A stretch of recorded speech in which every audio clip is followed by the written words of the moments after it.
Hola a todos, bienvenidos una vez más a Lili Sin Barreras. Buenas noches. Welcome everybody to Lili Sin Barreras. We continue with the conversations/interviews with all of those honorees for nuestra parada puertorriqueña en la ciudad de Hartford. For all of you that know me, know that I like to have conversations with people, and I want you to see the human behind the titles and the activities and the things that they do. Our guest today has a resume that is so impactful, and it's incredible because at a very young age, I must say, has achieved many, many, many things. So he's a great example for those of you who are thinking, not for me, I'm done, all of that kind of stuff. I am telling you, the guest today will probably challenge that for you a million times. So tenemos nuestra gente está en todas partes, pero somos joyitas, ¿verdad? Y no todo el mundo sabe quiénes somos y dónde estamos. So when I hear people say, no, we don't have anybody in this area or that area, we got to dig a little bit deeper because people have been really busy making change in our communities. For many of us, we understand that this festival is more than a festival. It's more than a parade. It's more than a walk. It's more than a lifting up our flag. It's an opportunity for us to exchange, for us to exercise a freedom that in 1950s we didn't so much have. For those of you that don't know the Puerto Rican history, it's impactful for many to understand that Borinquen comes from somewhere. La palabra huepa comes from somewhere. That, what was their name before? What was the capital of Puerto Rico before? So we get to celebrate all of those things. And for me, it's an honor that they have entrusted me with having these conversations with all the honorees for the Puerto Rican parade. Let me just tell you, if you are there, if you're spending time there, if you're going to buy an alcapurria, which I can't, help but to buy, please don't tell my nutritionist. Please. No sean malos. Anything that you can experience at the Puerto Rican parade will probably challenge whatever we think of one another at times. All of us here in the States have belonged to somebody's garden and have grown under the mentorship of someone. So I'm hoping that this gentleman that we will have tonight will highlight that for you. That if you give yourself the opportunity to develop, to grow, to carry your dignity and integrity, that will take you far. Okay, but I think I first want to bring him up here. We've announced him with the marketing. I've had conversation with him very briefly, very busy man. Y una de las preocupaciones de él era, yo no hablo el español tan fluido como el tuyo. Pero here at Lili Sin Barreras, we're the only shaka bam, bam, bang, que lo hacemos bilingüe, trilingüe, como nos dé la gana. So he said, oh, okay, I'm good with that. I'm good with that. So, señoras y señores, para ustedes nada más aquí en Lili Sin Barrera, el Chief Luis Casanova, señoras y señores, y van a ver ahora, van a ver la cara. Bienvenido. Hello, how are you, Chief? Good, how are you? I'm blessed. Like I mentioned before, we had a minute to talk about grandchildren. Lord, I thought I'd never have that conversation. Yes, we're blessed. We are blessed to have our grandchildren. You are the Grand Marshal of the Puerto Rican parade this year, but I want to give people a little bit of information, right? Sure. And so we are both under the weather, by the way. So you're going to see us sip our little water and probably not be as 100% or 150%. I don't know when I down it down, so I never know. So my husband will have to tell me who's a faithful listener. But for those of you that don't know Chief Luis Casanova, what a last name. I went to school with a Casanova in Puerto Rico, in Carolina.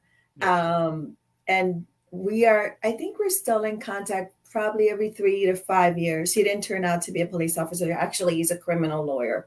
Okay. So he's around there. So you come to us, but first of all, I want to say the important things. You're married. I am.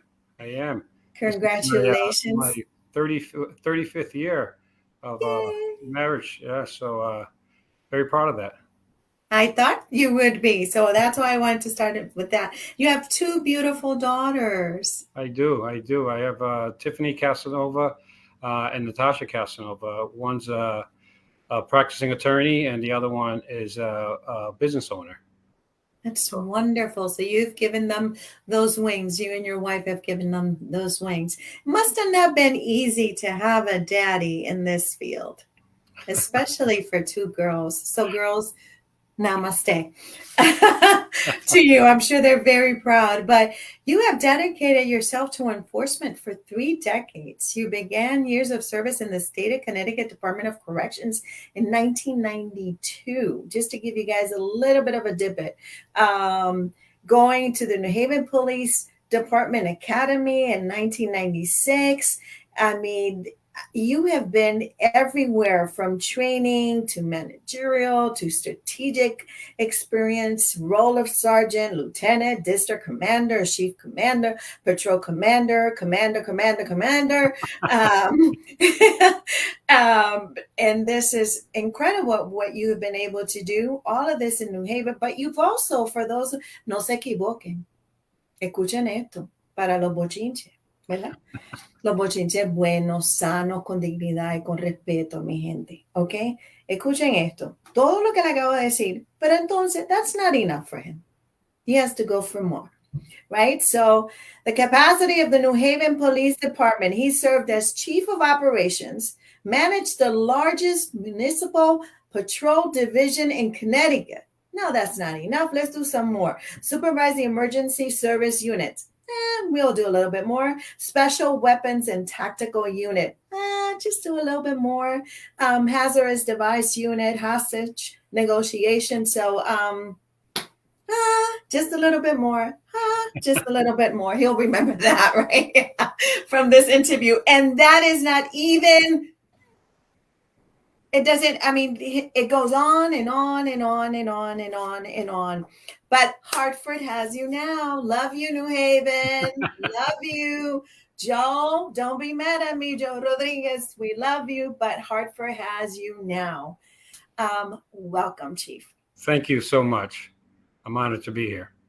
I am so honored. Please tell us, how did you feel when you got that phone call from the Puerto Rican Parade and Festival del Coquí, and they said, it seems like they call you very lovingly Lou. They Is do. that correct? That's okay. True. All yes. right. May we call you that? Please. Okay. My mother was the only one that called me Luis, and my father called me Luis when he was mad at me. So that's what I call my husband. That's his name. Okay. He might want a nickname after this. No. That's his name as well. I love my guy. So they call you Lou in the community. There's a lot of people who have said they respect you, they admire you. But one of the things that's been highlighted in my research is that you're very humble. Thank you. Consistent in all of my research, and then the people that I talk to and so on and so forth, they always highlight, we're very proud of him, pero bien humilde. So that seemed to be like very important for people to tell us. Can you tell us a little bit about who is Mr. Casanova? So Mr. Casanova is a young kid who grew up in the inner city, public housing, poor, and through hard work and dedication and commitment, and focused. I was able to lead one of the largest police departments in the state, and have plenty of. I had the privilege to lead that police department because it is a privilege to be given the opportunity to keep folks safe, right? But more importantly, when I signed up to be a cop, you first sign up for the adventure, right? And then you quickly realize that our jobs as police officers, you can't be a successful police officer simply by putting people in prison, So you end up pivoting and you focus on the service. So I spent a large portion of my career on service to my community, and those people will tell you that I'm humble. They're being kind. I'm very arrogant when it comes down to community. right? I believe that every public servant should give back to the community, and I've done it my entire career.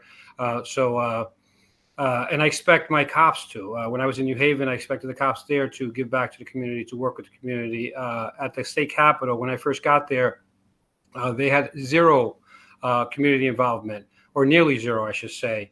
And now we're totally involved in the community. The community knows who the state capitol police is now.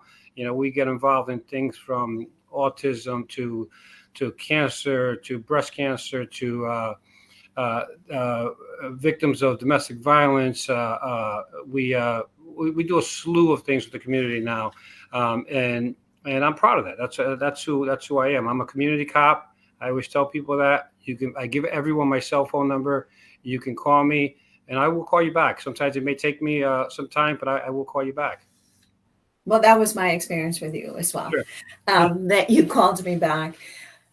Coming from New Haven, Bridgeport, Hartford, we have been brothers and sisters for a very long time. Let's not leave out Stamford, New Britain, and I can go on and on because people get mad at me. Wait, what about hard-hitting New Britain? What happened? Why didn't you mention us?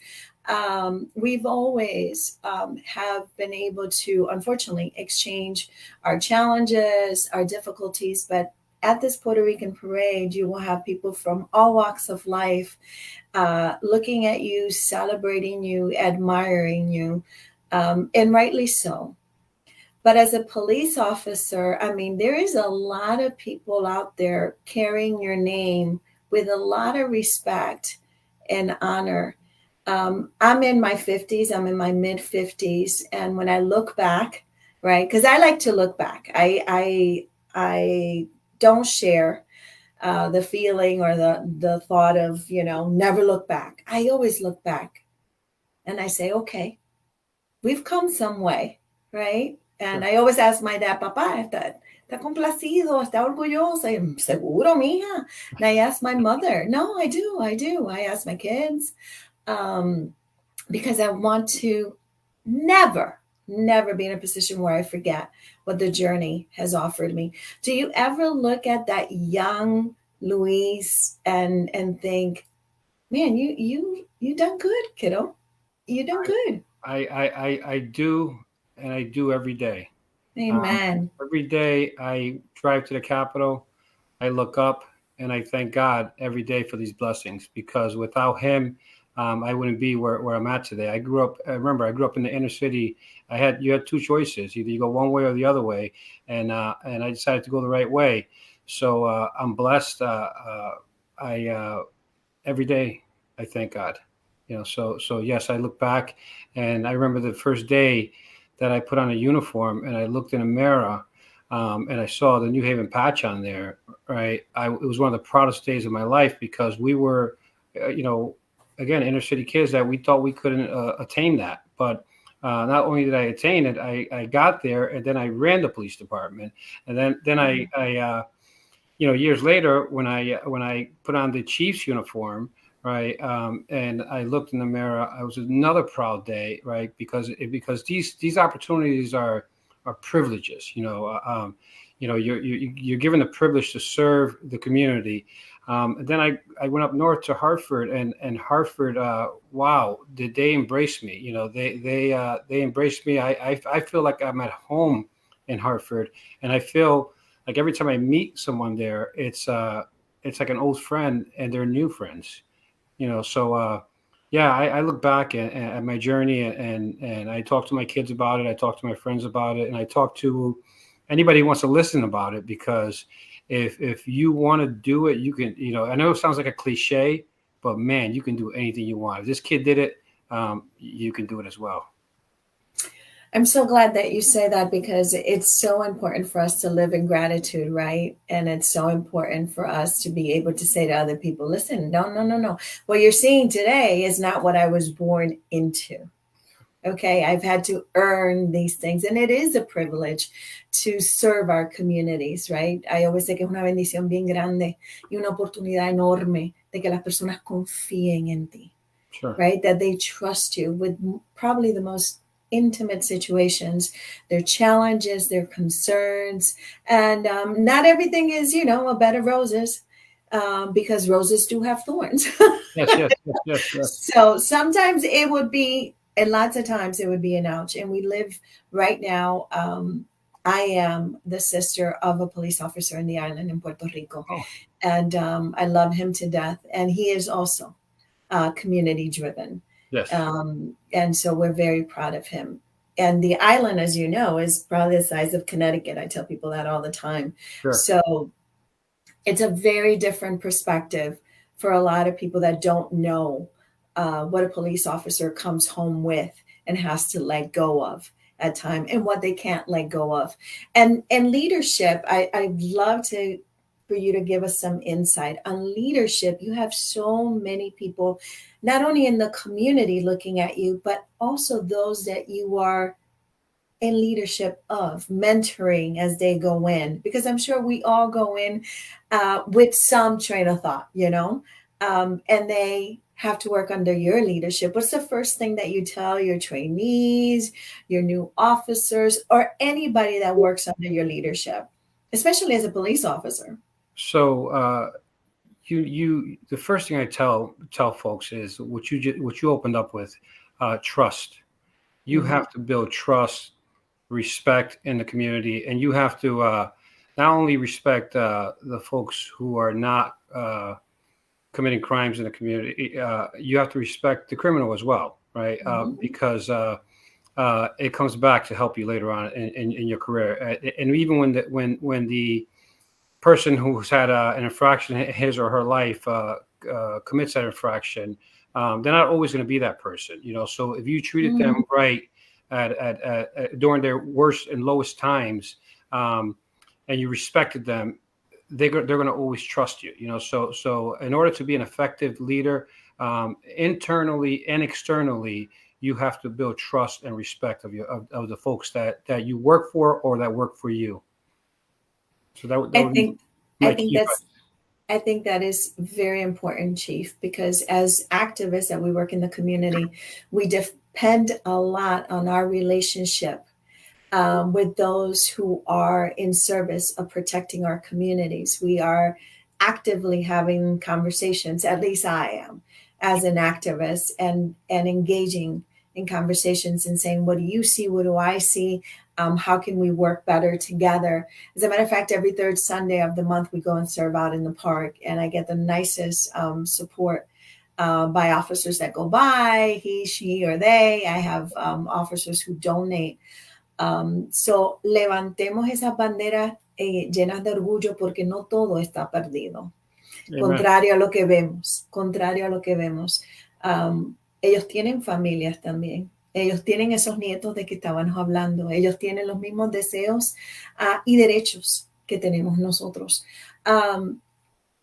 As a wife of a military man, I know that it is difficult for some people to understand Air Force, for some people to understand when you have a loved one who goes out with a uniform protecting people they have never met. This has always been something that I highlight for people. When you wear this uniform, you are protecting people you have never even met. That is your obligation, right? You signed up. Just by wearing that uniform, you signed up for protecting me, protecting my granddaughter, protecting my sister, my mother, and all of that. So that's a big thing to take on, Chief. Absolutely, absolutely. That's a big thing It, to it is take a on. it is a big thing, and I always say God picks cops, right? Ooh. Because it's God's work that you're doing out there, and and um, and it takes a ton of patience and understanding, and empathy. You have Mm. to when you deal with someone, and I tell my cops and my bosses this all the time. Before you put cuffs on someone, um, put yourself in their shoes. You got to empathize with folks, and once you can empathize with folks, the outcomes are completely different. I think it's a calling, Not everyone is an effective or a good police officer, but those who are, it's a calling from God. I think you're selected by God to do this job. Oh, Yeah, I love that. I yeah, love that. I like when God chooses. yeah. I can blame it on God. You chose me. I don't know what I'm doing, but you chose me. I appreciate that. Chief, tell us a little bit about, what does this mean for you to be in the Puerto Rican parade? I know it's a great honor for all those that get nominated and those who become honorees. And what does it mean for you personally? I love being Puerto Rican, right? Yeah. I've always loved being Puerto Rican, and I'm involved in a lot of Hispanic organizations that are Hispanic or Puerto Rican. Mhm. I it's an honor to be Puerto Rican. I see when I think about Puerto Ricans, I think about giants, leaders. From Roberto Clemente being the first Hispanic in the Hall of Fame, to Rita Moreno, who's an Academy Award winner, to Justice Sotomayor, and locally, New Haven just uh, uh, hired Madeline Negron to be their superintendent of schools. And you guys have Dr. Torres in Hartford, and we have Miguel Cardona. So when I got selected for this, I said, man, I am so proud to be Puerto Rican, but this was like the icing on the cake. Hartford nominated me to do this role, and I'm going to wear that badge of honor proud. So I am very, very proud being selected. So it meant the world to me. What did your family say? They were excited, and of course they put it all over social media, and Of course. and I got tons of phone calls, and I got memes made of me, and I got That's a lot of fun. pictures with crowns on me, and What does your staff think? so they love it. Actually, they love it so much that the majority of my police department decided to volunteer and march with me that day. So they will be there with me to represent Puerto Rico, Boricuas. Wow, that is wonderful when Mm. you can unite the forces and Yeah. have them come out and experience this with you. And I'm sure some of them belong to esa bandera as well. I They wouldn't be do. They do. surprised. They I do. wouldn't be surprised. Yeah. What is your most touching moment with La Isla de Puerto Rico? One memory that you think to yourself, for me is always when mi abuela, like it's when I think of Puerto Rico, she's now in heaven and bossing everybody up there because Yeah. that's how she loved us. Um, I go to that warm cup of tea that's called abuela. Yes. Yes. Yes. what Yes. is your memory that you go to? Because I know we have 100, but what's I have a lot of them, but my favorite is the holidays, Christmas. I came from a, a large family, and during Christmas, although we weren't excited about doing it as kids, but when you reflect on it as an adult, Mhm. you cherish every moment when we all got together with the wajos and made pateles and cut the paper for the pateles and pour the oil and the masa, and then we put the meat on there. Those were moments that they were family time, basically. So we all got together. We all required to help and making, those original pateles, getting your hands dirty, then enjoying them afterwards, and then sharing them with family and friends during the holidays and folks that showed up for parandas. Those are moments that they're just not memories. I continue to make those memories because I still love doing that stuff. So culture is something that I always get excited about. So getting together with my family. So to answer your question, getting together with my family, making pateles. That's simple. Being the son of two proud Latinos, Puerto Ricans. Those are proud moments for me. Para todos ustedes que no lo saben, para nosotros es delicioso los recuerdos, ¿verdad? Así a veces duelen porque tenemos personas que han partido al más allá. eh, y yo creo que es tan importante esos recuerdos, ¿verdad? Porque los podemos traer a nuestras casas, a nuestros hijos, a nuestros nietos y seguir el güiro, los pasteles, el tener que cortar, preparar la masa, el olor en la casa, ¿verdad? El coquito, así te guste con alcohol o sin alcohol, no importa, el coquito es el coquito de Puerto Rico. Todas esas tradiciones, aunque no vives en la isla, las traes contigo y se mantienen contigo. So, eso es fenomenal, que esos momentos navideños, Yes. ¿verdad? Uno los pueda cargar, los pueda traer en su mochila con uno y los pueda traer para sus hogares. Y como los dos somos abuelos, pues tenemos otra generación también que dejarles a ellos algo para que ellos sepan. Chief, when you've been doing this for a long time, you've been in law enforcement for a long time, your resume it's I can't even tell you guys. I could post it and it will still not do it justice. But you have operated in many different areas. How do you find yourself as a Latino, right? As un puertorriqueño, because we all know that we live in a world that's still, I've had great opportunities and people get upset at me when I say that. They're like, ¿qué? ¿Tú sabes que somos Latino? I'm like, I have had pretty good opportunities in my life and I've been supported by a lot of people, non-Latinos themselves. So I've been blessed in that way. And I'm very honest about that, you know. But I also had many madrinas as I went along, Latinos and mentors who had arrived before I did and put up the fight, like the Ilia Castro, the Albert Cruz Shulmans, the Jorge Rivera, all of these people who opened doors. So when I got here as a punk, as they would say respectfully, there was tons of other people Sure. who were already in the mix. Carmen Rivera, Carmen Rodriguez, all of these people. Who are some of the people, mentors, or people that inspired you that you still look at and go, wow, I'm so glad I met that person? Oh man, you put me on the spot here. Oh boy, yeah, because they're gonna take note, ¿verdad? Listen, Okay, okay. there's been some giants that I stood on their shoulders in New Haven. Some of them have been Latinos, and some of them have been non-Latinos. I've had those madrinas and padrinos and mentors and folks who corrected me when I was wrong.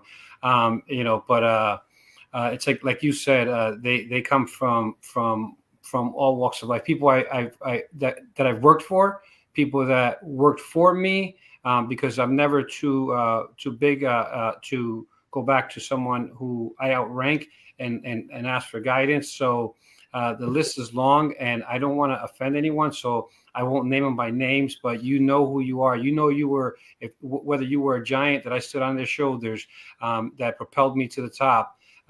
You know who you are, and you're probably still part of my life. That is a wonderful way to put it. So, to all of you angels that allowed us to have Chief today, God bless you. Thank you for those opportunities. And keep guiding us. Keep guiding us, because I think that, in my belief, God sends you angels and you are able to ride on their wings and they cover you when times get tough. And but there's something that you said, Chief, that I really want to highlight for everybody. Todos necesitamos disciplina.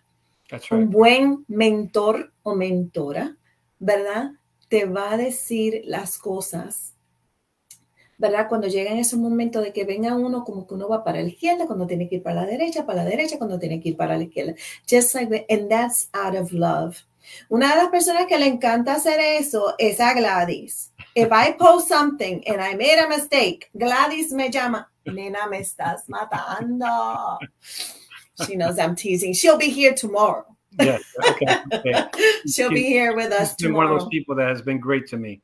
So from the day I met her to current, she's always been a very positive person to me.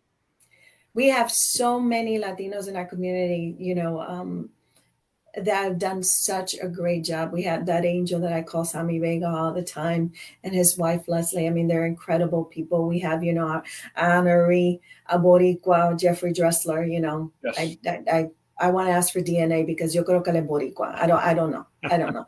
I want to claim him. So I think it's a beautiful way of what you just said. Is it's important to have mentors that will remind you of what your goal is. Yes. And how not to get away from it. Because it's easy, don't you think, Chief? It's Yes. very easy to. It's easy to complain. It's easy to blame others. It's easy to say you're not being given an opportunity because you're Latino. I always tell people you need to remain relevant. As long as you work hard, you will be noticed, right? So, and the folks who noticed me throughout the years, I had some great leaders that were Latinos, but in the police department, most of the folks were non-Latino who noticed my hard work and rewarded me for it, later on. So you may not get what you want immediately. Don't become discouraged. Don't stop working. That should fuel you to work that much harder, right? And to be more positive because under adversity or a challenge, if you can maintain the trajectory of upward mobility, you'll knock it out of the park. So there was never anything that would slow me down that would come my way. If I got hit over the head, I come to work smiling the next day, and I didn't wear my emotions on my sleeve. I worked harder, and I basically show people that I'm gonna get to the top at some point, and I'm only not am I only gonna get to the top. I'm gonna bring folks with me. Ooh, a good leader always brings people and rises with a whole community. I think that's vital. Good leadership, you recognize quickly when you hear the people that they've brought along and mentorship. So it goes right back to that mentorship that, there's somebody that we got to move forward. And that's a blessing. Chief, one of the things that you've done. Do you want me to turn my light on here? Because am I getting? Yes, please. Give me 1 second. I'm sorry. That's awesome. One of the things that Chief has been able to do, a part of being in the academy and teaching others, and commander is all over this resume. But I want to ask you specifically about this one, if you feel comfortable, is hostage negotiation team. Now, this is a tough job because you have innocent people who probably are going through very difficult things, who then decide to take on hostages. And a lot of people counting on you to be able to hopefully negotiate something that keeps people alive and safe, right? And, I always tell people that we all are looking for win-win. But in some situations, the wins are far stretching in between. What is that leadership like? I mean, because that's I can't even imagine being in the position of, having people you've never met or seen, because you don't have, like an immediate idea. I'm sure you get the data, as you go along, but and negotiating with someone who that potentially has the ability to harm innocent people. Sure. So I did not actually do the negotiating. I was responsible for the teams that were properly trained to negotiate. But those folks are trained to listen to folks, right? Because when folks get to that point where they're holding folks hostage, they've really they're in a real dark place, and your job is to be the beacon of light to get them to see the light again, and you do that with a lot of patience and listening to folks. And we, New Haven and Hartford and Bridgeport, they and the rest of the cities, I don't want any of them to get offended. Those folks who are trained to do that type of work, it's tedious work. It's work that you can be there 3 hours, you can be there 25 hours, right? 24 hours, or you can be there a number of days negotiating with folks. So it's exhausting. Those are the unsung heroes that you don't see. They're not the ones running through the door with a gun. They're behind a telephone, trying to mitigate a situation. But it takes a lot of patience. Those guys are experts. What I used to tell my teams is again empathy. Think about what that person is going through, and at the end we want a good resolve. Absolutely. I'm so glad you said that because these are things we never talk about. I mean, people don't think about the many areas that you can go into in the police force and where you can grow in the areas that you can grow into, and that you can be a leader and still say to people, listen, here's our job. But remember that in that situation, XYZ situation, when I have to do advocacy, I try to listen more than what I speak. And I say that to people all the time. There is a lot in silence that you're going to learn, more that you're going to learn while you're speaking, right? Because you can't hear as much as when you're speaking. Um, Chief, what are your hopes for this new generation that's coming up? Um, Officers, those young women who are dreaming of wearing that uniform, all of those sisters that we have in the force, and brothers. What are your hopes for that next generation? Because now they have access to technology and 300,000 things that I don't remember ever having access to, including the library in Puerto Rico, by the way. I didn't have a library in my town. So what's your hope for this next generation that's coming up? My hope for this next generation is compassion for one another, and to technology is phenomenal, and it's not going to go anywhere, and if you don't get with it, you'll get run over by it, right? Put the technology down on occasion, and communicate the old fashioned way. It has so much more value to it that you need that break away from technology. Otherwise we won't have those wholesome people who care about folks, because it'll all be behind a computer or behind a telephone. You got to stop and talk to one another. And the other thing I'd say is go for it. Go for whatever it is that you want to do in life. Go for it, no matter how hard you have to work. Remember, I was a kid that grew up in the inner city, poor, with nothing, right? And I went for it. I originally, was kind of I guess I thought that I couldn't do it, right? Until I tried it, and once I got there, I said, "Wow, I'm actually pretty good at this stuff, right? And I'm actually better than some of the people that are here that don't look like me, right?" And so give it a shot. I know policing at times gets a bad name, but be that change for the type of police department that you want to see. Instead of complaining about it, join it and make the create what you want to see. You want to see a new modern police department. Be part of that change. That's beautiful wishes for our next generation. We have a beautiful woman that supports our mission. The owner of Sudol Taino, Carla Medina. We love her. She was a sergeant for the police department in Hartford. She still trains at the academy.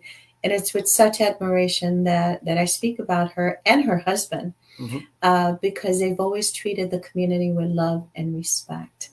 To this day, they're offering their love, not only through what they're doing, as trainers, as developers now, and having the only Latino gym, by the way, okay, full force, Sudor Taino. So there's the plug. I mean it from the bottom of my heart. This experience that you can have at Sudor Taino, I've never seen anywhere else. I know there's brothers and sisters who have their boxing clubs and all that kind of stuff. But in Sudor Taino, you get the heart, the soul. I mean, these people are incredible. So if you don't know about them, go check them out. And they're both ex-cops. So I wouldn't mess with Sarge. That's one of the things I tell you. I wouldn't mess with Sarge. She's amazing. She's amazing. So it's great to see the promotion of those who want to go into law enforcement. Now, At the Puerto Rican parade as a police officer, when you look at the Puerto Rican parade, are you thinking about strategically? Because it's in your resume. So I can see your head already going, did we cover all the bases strategically? And that's not your job that day there. But can you put that hat down at all? Are you looking already at the strategic plans? I absolutely can put that hat down. I actually I pay people to do the strategic planning. Whenever we had the Puerto Rican parade or I was involved in it, I was involved in it. I was there with my people. I was in the crowds. I it's a day that I'm proud of being Puerto Rican every day, right? Mm-hmm. But this is a day that you're surrounded by people who are passionate about where we come from, where we were made from, right? So of course I can put that guard down. I'm gonna be a regular guy that day, you know. So please come up to me and give me a hug, you know, and hug the chief. I hug back, you know. So yeah, you don't do this, right? I don't like those. Yeah. Like, please don't hug me if there's patting involved. I don't like the patting. People always make fun of me. I'm like, I'm not a patter, so don't pat me. Either hug me or don't hug me. And the people that are there are just because we're loud and we like music and we dance and we get a little excited. It doesn't mean we mean anyone any harm. No. You know, so it's gonna be a great day. It's going to be a fabulous. Absolutely. Fabulous. Chief, so what are some of the things that, because you've been involved in the Puerto Rican parade and you've been an active voice through the years, what are some of the things that you would invite people to look forward to at the Puerto Rican parade? You know, I know that for me, just to give you an idea, I get to with brothers and sisters of mine hold the flag and walk down the parade, and that always makes me so emotional. Yes. So that for me is huge. A part of all the food that I'm going to eat that I'm not supposed to eat. So there should be a cardiologist. I know the paramedics will be there and all that kind of stuff. What are the things that you would tell people? These are the reasons why you should come, because this is a moment for all of us, not only Puerto Ricans. Okay, todo el mundo, come on down so you can see how it gets done. What would you say to people? So the food is phenomenal. The music is amazing. The people are embracing, and the dancing is out of this world. And even if you don't dance, have a little coquito and you will dance, right? So I love that. so you know, I you know, it's a beautiful day. It's a day to celebrate. It's a day to make a friend. You know, and I think I love what you said. Even if you're not Puerto Rican, show up. You know, you will be embraced. You know, people will bring you in. I remember being a kid, and my non-Puerto Rican friends used to love coming to my house because no matter what time we got there, my mom would take out the calderos and start making arroz con gandules and cooking, and she was very welcoming. She loved everyone, and everyone loved her. You know, so that's what you'll find at the Hartford Puerto Rican Day Festival. So because I know it's no different. It's not going to be any different there from my mom's kitchen. Wow, what a beautiful thing. If my kids remember my kitchen that way, that would be wonderful. Most of my pictures are in the kitchen, so I'm not a good poser. They have to tell me where to put my chin and all of that kind of stuff. And I love my calderos. I have them in all kinds of sizes. Okay, we can use those also for music. I tell people all the time we use our calderos for music and protests, by the way. Absolutely. We use them for everything. Chief, in your journey, what are some of the things that you would say, I have been part of something that really has impacted our community? I mean, obviously you have a deeper love than the calling of the uniform, right? So you've been hands-on. My research tells me, and the people tell me, that you've always wanted to, humility is one of the words that come But don't get it twisted, brothers and sisters. He's not a pushover. That was one of the things that I heard. No, Lily, don't get it twisted. He's not a pushover. That's not what we're talking about. What are some of those things that you say, I'm so glad I worked on this, or I was part of this? I would tell you, I'm so glad I became a police officer when I made a decision to become a police officer, because I signed up. If you go to any academy in America and you ask the recruits, what did you sign up for, right? And most of them say, I signed up to help people, right? But when they quickly leave the academy, they get involved in the adventure and they forget about helping people, right? So I was glad that early on in my career, I made that pivot, right? Still did enforcement, like you said. That don't get it wrong. We did a lot of enforcement, right? But when you can change the trajectory of a young person's life, right, and see them head in a different path of success, right? Man, that leaves the duration of that satisfaction, the intensity of that satisfaction lasts your entire career. So the moments where I was able to change the trajectory of a young person's life instead of putting them in jail really stayed with me forever. And I can tell you, we can do this in another podcast, stories of people's lives that I was directly involved in changing. And I've hit doors with rams and we've carried long guns and taken people down. You get kilos and you get money and you get, all these things, right? None of that lasts. You forget it. Once you go from one job to the next, you forget about that last job.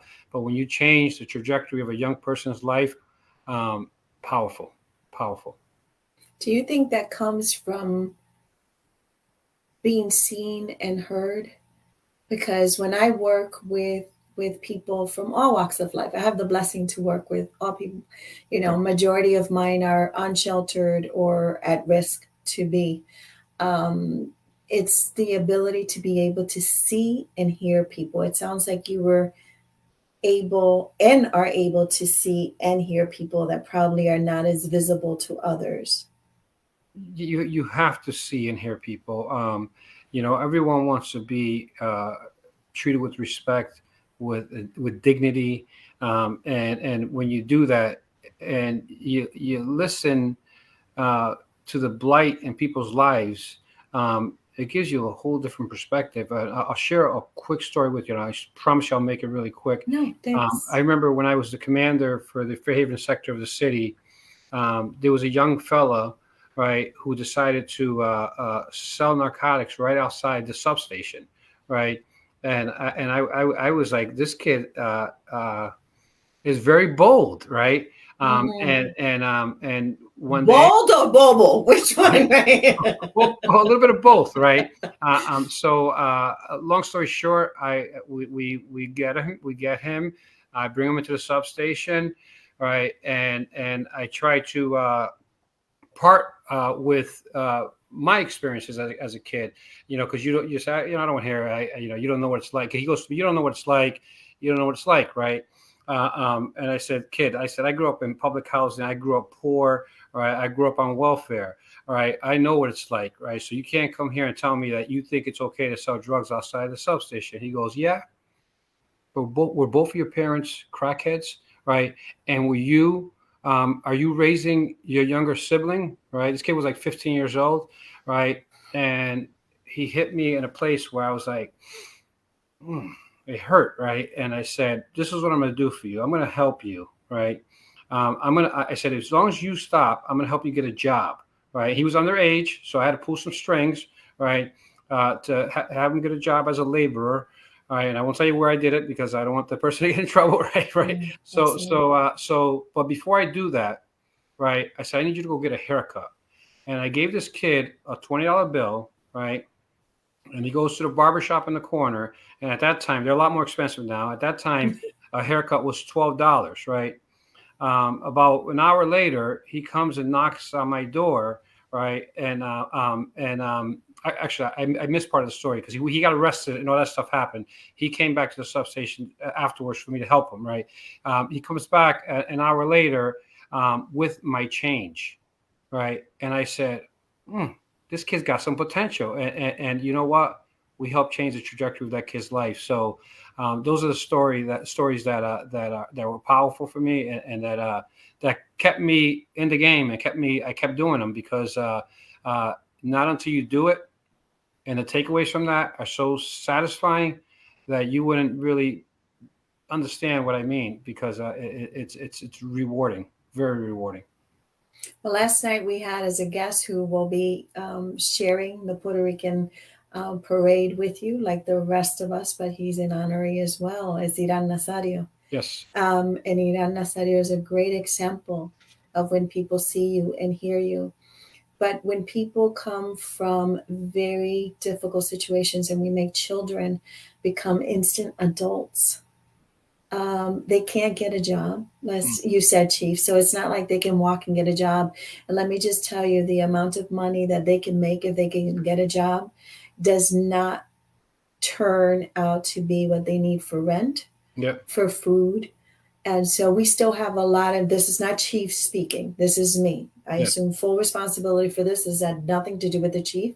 Our system has a lot more work to do to support those who are in those situations. Listen, everybody deserves an opportunity, right? So nobody wakes up in the morning and says, you know what? I really want to mess up my life, Chief. Today is, September, whatever. Today is the day. Put it in your calendar. I'm going to try crack. I'm going to do this. I'm going to do that. And I'll see you 6 months from here. And if I'm alive, I'll see you then. Nobody wakes up with that. There is pain. And through that, something else happens, something else happens, something else happens. I get criticized a lot and I take it and I take it and I take it and I take it well for still believing that every human can choose change. But that's the operative thing.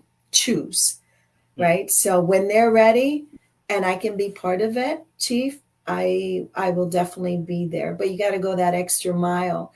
The fact that you were able to notice that young person cared enough because you entrusted him with $20. Yeah. Right. So he could have taken that money. Right. And he wanted to trust you. And he also wanted to give himself the opportunity for you to see him even more. Yeah. Mira. Yo te lo di, viste que yo no hago esto porque me gusta. And for all of you that don't know, when you have parents who are in active addiction, a child doesn't even know what to do with that. And they shouldn't. Yeah.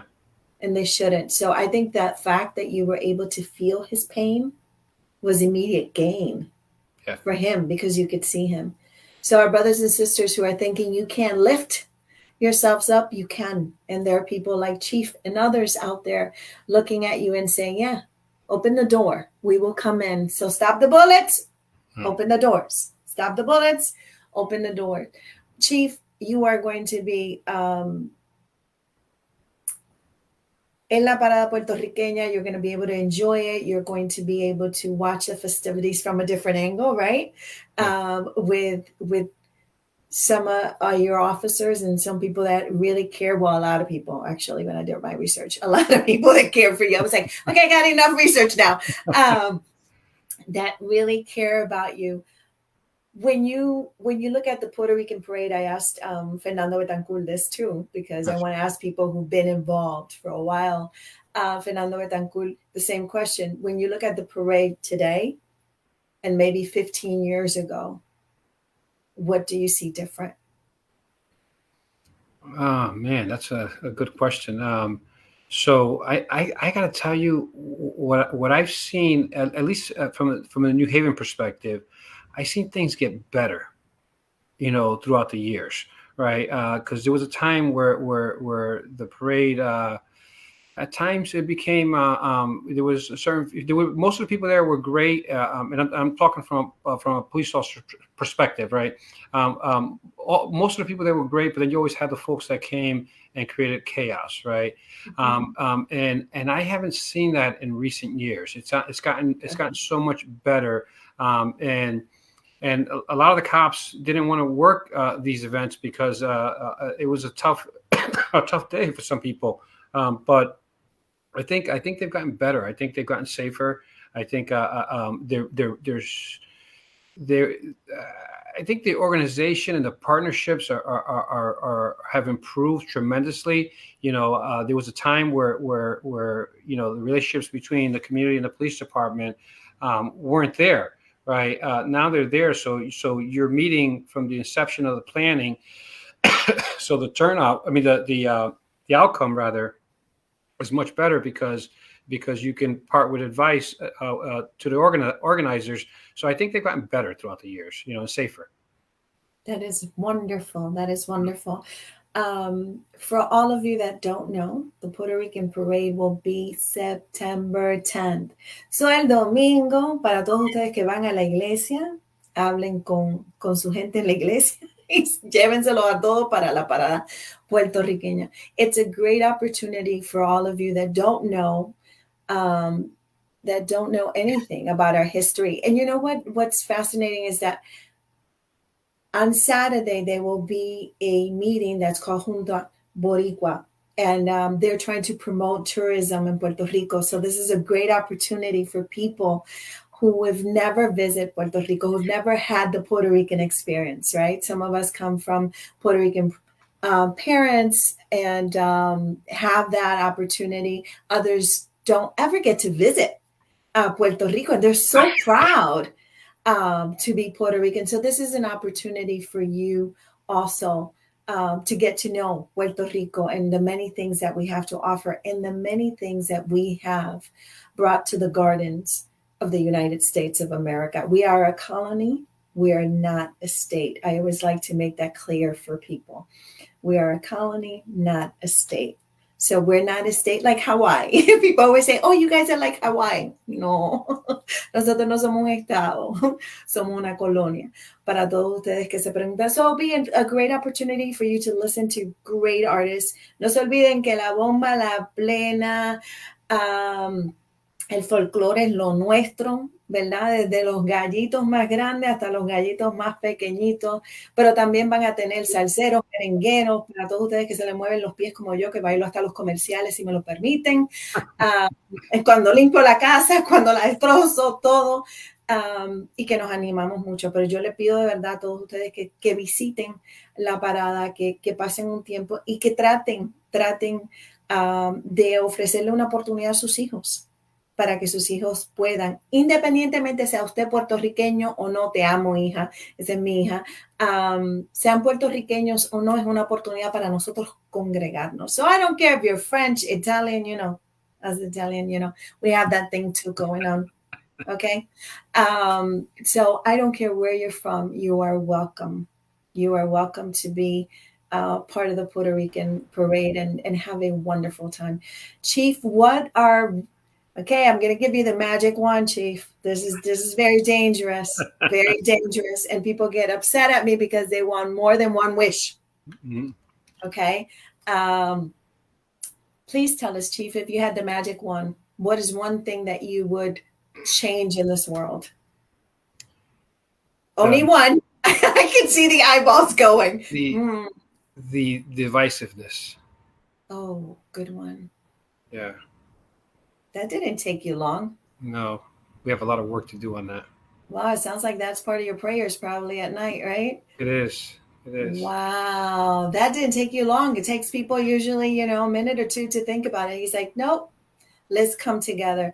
Well, I think all of us who work and have the privilege to serve the public and our brothers and sisters, porque al final del día todos queremos lo mismo, un lugar seguro donde vivir, las oportunidades de destacarnos, de estudiar, de que nuestros hijos estén en los parques y puedan disfrutar y estén tranquilos, de que nuestros padres no se olviden de la edad de oro. One of the things that's so important to me And this message I tell you all, don't forget those that came before you. So si los viejos te molestan, ten cuidado. Ten mucho cuidado, porque si tienes la dicha de llegar a la edad de oro, es una dicha. Okay, so that person that you're beeping the horn, that person that you don't want to be at the supermarket with, that person is wiser than wise. So that's the person you want to latch on to and say, Grandpa, Grandma, tell me a little bit about the world. So for all of you, please come and learn about our history. Chief, before we go, what do you want to tell the young population that's over there going, espérate un momentito, el señor se parece a mí. Yo creo que yo puedo llenar esa aplicación. Mira, yo vivo en esos lugares que él habló. You know, I come from public housing. Wait a minute, this dude can be a chief? I mean, no, with respect, chief. Please don't have anybody knocking at my door because I said any, disrespectful comments.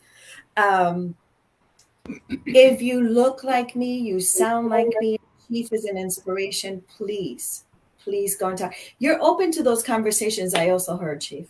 I am. Listen, if I can help guide you into this profession, and people say it's a very challenging time, I say it's a time for opportunity, right? And instead of complaining about the things that have been done wrong throughout the years, right? Be part of the change and sign up.